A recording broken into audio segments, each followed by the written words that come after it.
सभी को नमस्कार। आज इस वीडियो में हम स्टूडेंट की अपार आईडी कैसे जनरेट करनी है इसके बारे में जानेंगे। लेकिन अगर आपने अभी तक हमारे चैनल को सब्सक्राइब नहीं किया है तो पहले चैनल को सब्सक्राइब ज़रूर कर लें ताकि समय समय पर आपको ऐसी जानकारियाँ मिलती रहें। अपार ID means automated permanent academic account registry. इसे भारत सरकार ने सभी स्टूडेंट्स के लिए शुरू किया है। न्यू एजुकेशन पॉलिसी 2020 के तहत इसे one nation one student ID के नाम से भी जाना जाता है। यह आईडी 12 अंकों की होती है।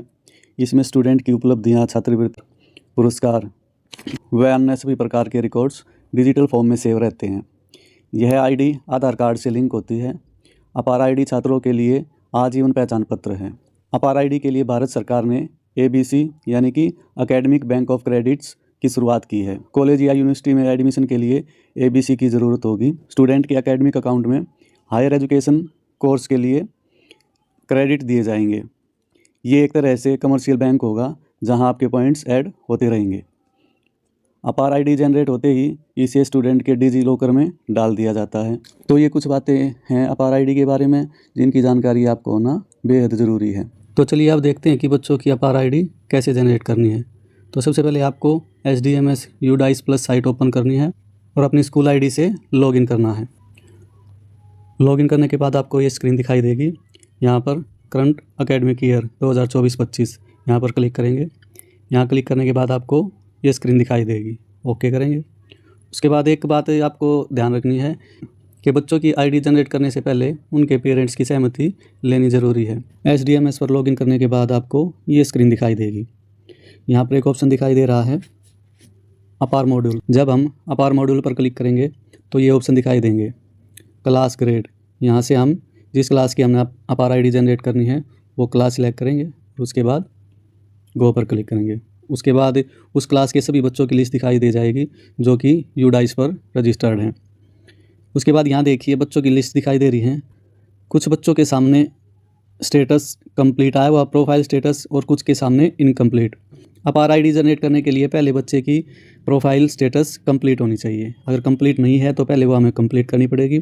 उसके बाद ही हम उनकी अपार आईडी जनरेट कर सकते हैं। जैसे ये बच्चा दिखाई दे रहा है यहाँ पर, इसकी प्रोफाइल इनकम्प्लीट शो हो रही है तो पहले हम इसकी प्रोफाइल कंप्लीट करेंगे। उसके लिए हमें जहाँ उसका नाम दिखाई दे रहा है उस पर क्लिक करेंगे तो उसकी प्रोफाइल ओपन हो जाएगी। यहाँ पर हम उस बच्चे की डिटेल चेक करते जाएंगे और उसकी प्रोफाइल कंप्लीट करते रहेंगे। स्टूडेंट की प्रोफाइल कंप्लीट करने के बाद दोबारा से आप अपार मॉड्यूल में जाएं और यहाँ से क्लास सिलेक्ट कर लें। तो यहाँ पर आप उस बच्चे की अपार आईडी जनरेट कर सकते हैं जिसकी प्रोफाइल कंप्लीट हो गई है। जैसे ये बच्चा दिखाई दे रहा है इसकी प्रोफाइल कंप्लीट है तो यहाँ से जनरेट करेंगे। तो जनरेट करने के बाद ये ऑप्शन दिखाई देगा जिन्होंने परमिशन दी है उसका नाम लिखेंगे। यहाँ पर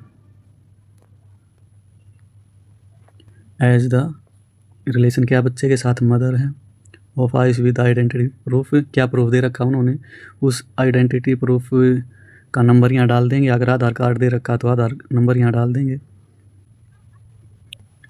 उसके बाद प्लेस ऑफ फिजिकल कंसेंट कहाँ पर ये परमिशन दी है वो, अगर स्कूल में ही है तो स्कूल का नाम डाल देंगे। उसके बाद किस डेट को परमिशन दी है वो डेट डाल देंगे यहाँ पर। और फिर यहाँ उसके बाद consent by head of the school, यहाँ पर स्कूल हेड या जिस टीचर की ड्यूटी लगी हुई है क्लास टीचर का नाम डाल देंगे और उसके बाद सबमिट कर देंगे। ये ऑप्शन दिखाई देगा are you sure you want to generate Apaar ID with consent by mother Sushma Devi. अगर आप कंफर्म है तो कंफर्म कर देंगे और बच्चे की आईडी जनरेट हो जाएगी। यहाँ पर बच्चे की अपार आईडी भी देख सकते हैं। तो इसी तरह से आप एक एक करके बच्चे की अपार आईडी जनरेट कर सकते हैं।